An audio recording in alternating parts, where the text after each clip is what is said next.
Welcome to the Slump Test Quality Awareness Program. This training has been specially developed for quality assurance and quality control engineers, site engineers, supervisors, and concrete professionals who are involved in concrete production and placement.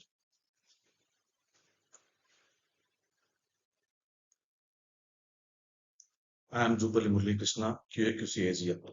In this session, we will understand why the slump test is performed, the correct testing procedure, acceptance criteria, common mistakes, and best site practices. Let's begin.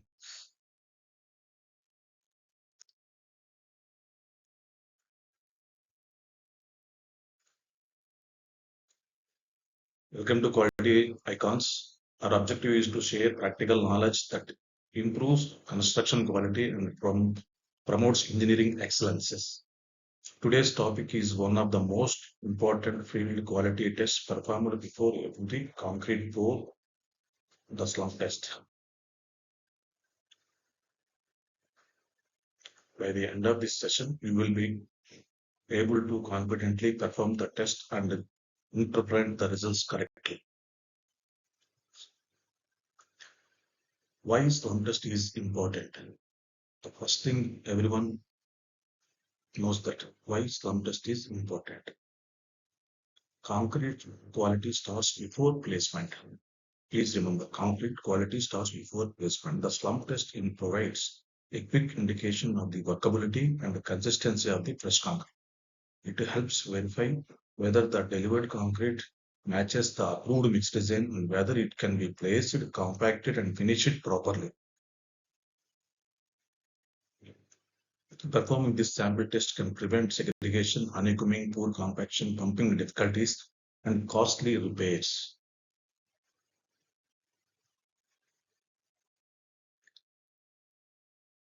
What is the benefits?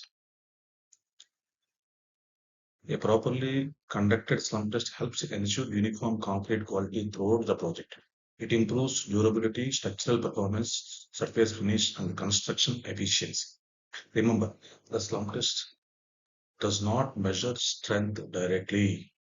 It measures workability, which has a significant influence on the quality of the finished concrete.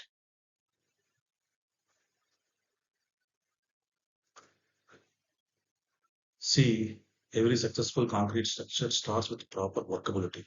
If workability is poor, concrete cannot be placed properly. If workability is excessive, segregation and bleeding occur. Both conditions reduce durability and structural performance. See the examples: poor workability problems and excessive workability risks. Can you identify the honeycombing, poor compaction, voids, leaks, surface?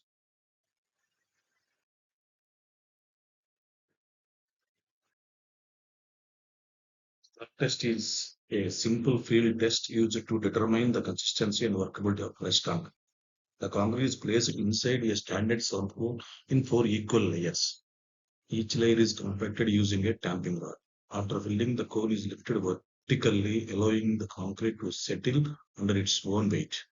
The vertical reduction in height is called the slump value.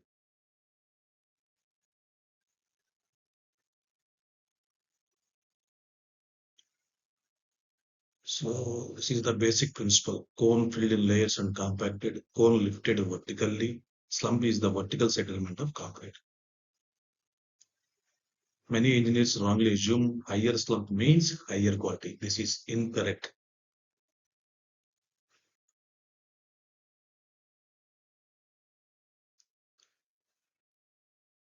See, this is the standards, applicable Indian standard codes.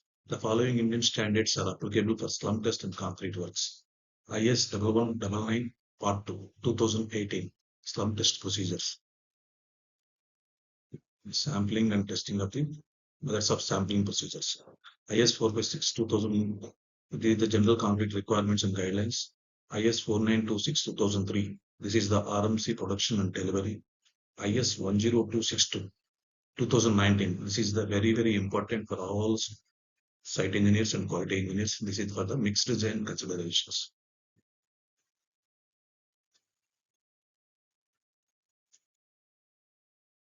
So what is the equipments are required for the slump test?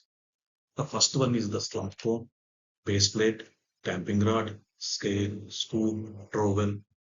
Okay, what is the dimensions? The dimensions is the top dia of the slump cone is 100 mm, bottom dia is 200 mm, the height is 300 mm. The tamping rod dia is a 16 mm dia and 600 mm length. It's very carefully.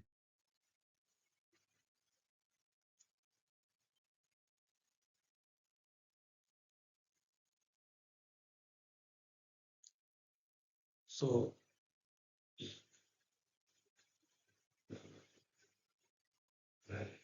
so how the sample collection, how the test performance during the testing.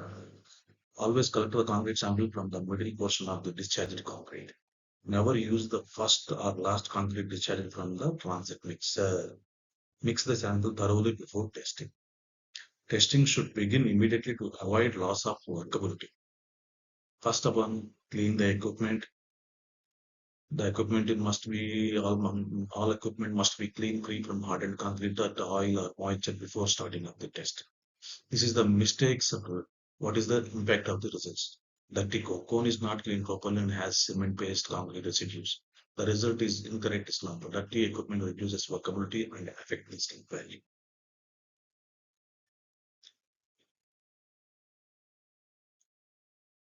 So next step is the wet the core. Before placing concrete, moisten the slump cone and base plate. This prevents concrete from sticking to the surfaces. Place the cone firmly on a level, rigid, non-absorbent surface. Stand on the foot pieces to prevent movement during filling. Okay. Next step is the fill the cone.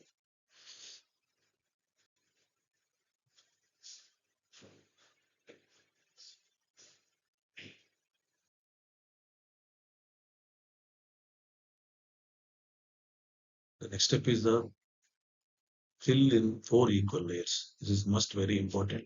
Fill the cone in 4 equal layers. Each layer must be rodded 25 times with the tamping rod. Ensure the rod penetrates slightly into the previous layer for proper compaction. See these photographs, what is the mistakes and what is the results. It's a very important practice. That is correct practice is 4 equal layers with 25 tamping strokes, each ensure proper compaction and accurate results. Very, very important. Guys, the step 5 is the strike off surface. After filling the fourth layer and rodding, remove excess concrete using a trowel. Strike off surface flush with the top of the cone. Clean away any spilled concrete around the base before lifting the core. Mistakes or results. Extra concrete lift on the top or head, heaping of concrete above the core. Too much concrete leads to a higher slump reading. The result, incorrect measurement. Extra concrete results in incorrect slump value and misleading workability assessment.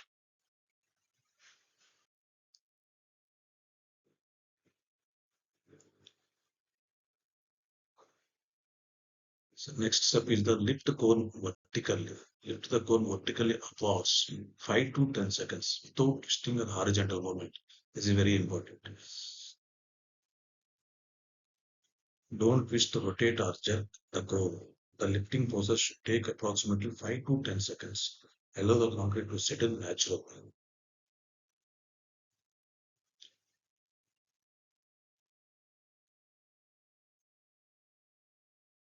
The next step is the final step, measuring the slope. How to measure is very important. Measure the place the cone next to the slumped concrete. Measure the difference between the original cone height and the highest point of the concrete. Record the slump value in millimeters. This measured value represents the workability of the fresh concrete.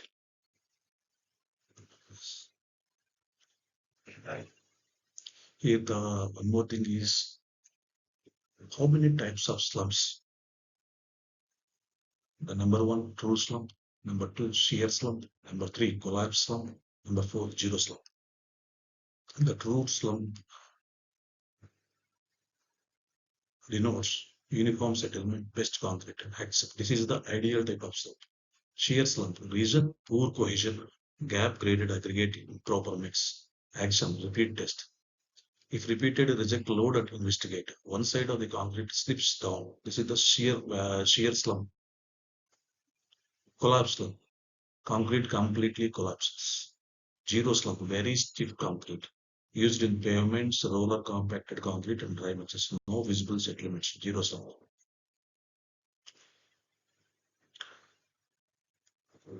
And one more thing, guys. Slump test indicates workability and consistency. The main agenda is the workability and consistency, not strength, grade, or durability.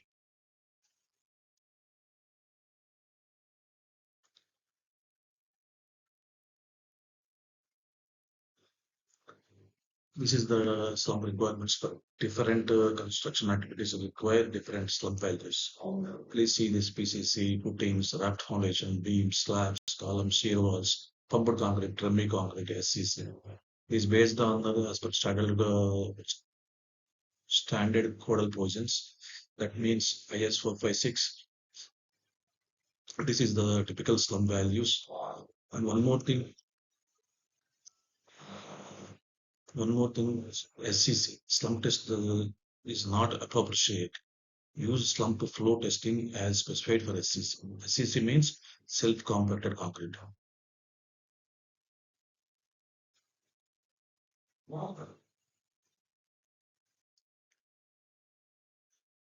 This is the one more important point: site problems. We are discussing site problems as well.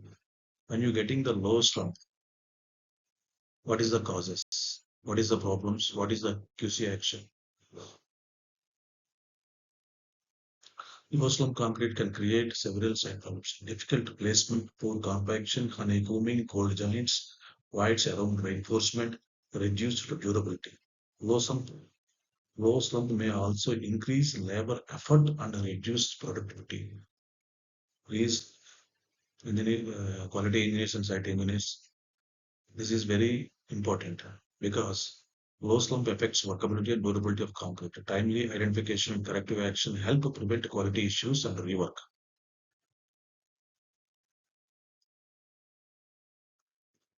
This is the side problem for a high slump.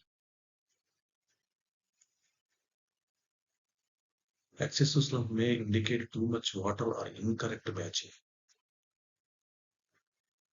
Possible consequences include segregation, bleeding, reduced strength, surface cracking, poor durability, higher shrinkage. Never add water at site without proper technical approval.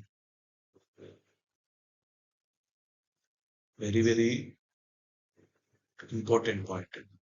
Never add water at site without proper technical approval. Higher slump concrete may look easy to place, but causes serious quality issues and reduces the strength and durability of the structure.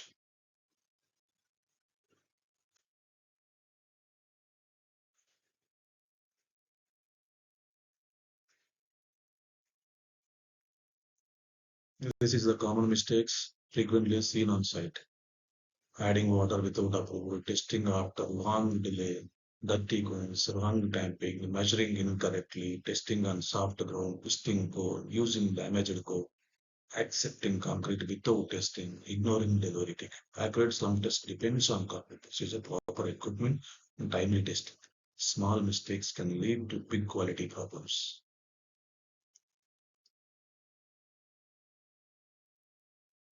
This is the site acceptance checklist. Every quality assurance engineer should verify transit mixer number, grade of concrete, time of batching, delivery time. Delivery time means verify the time of delivery at site. Concrete temperature, slump, conduct a slump test and record the value. Sampling, what is the sampling procedures and how to take the samples, how many samples are required, as per require codal versions. Take representative sample as per standard. Cube casting. Cast cubes as per IS 4 pumpability, check workability and pumpability, pour location, verify the exact pour location, how to place, how to pour, how to transit the vehicles, ambient conditions, record ambient temperature, humidity and weather conditions.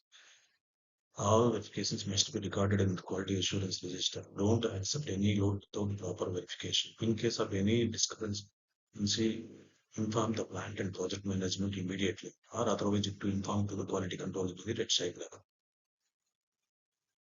Accurate verification and proper documentation ensure quality control, structural strength and long-term durability.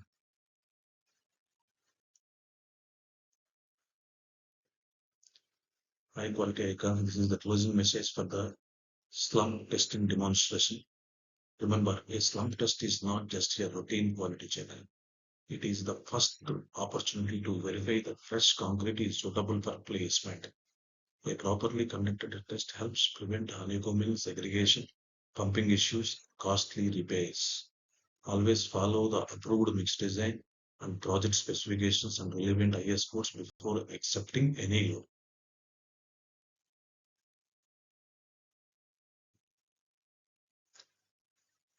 Thank you for watching. If you found this training useful, please like, share, and subscribe to Quality Icons for more practical quality assurance and quality control engineering programs. Thank you, guys.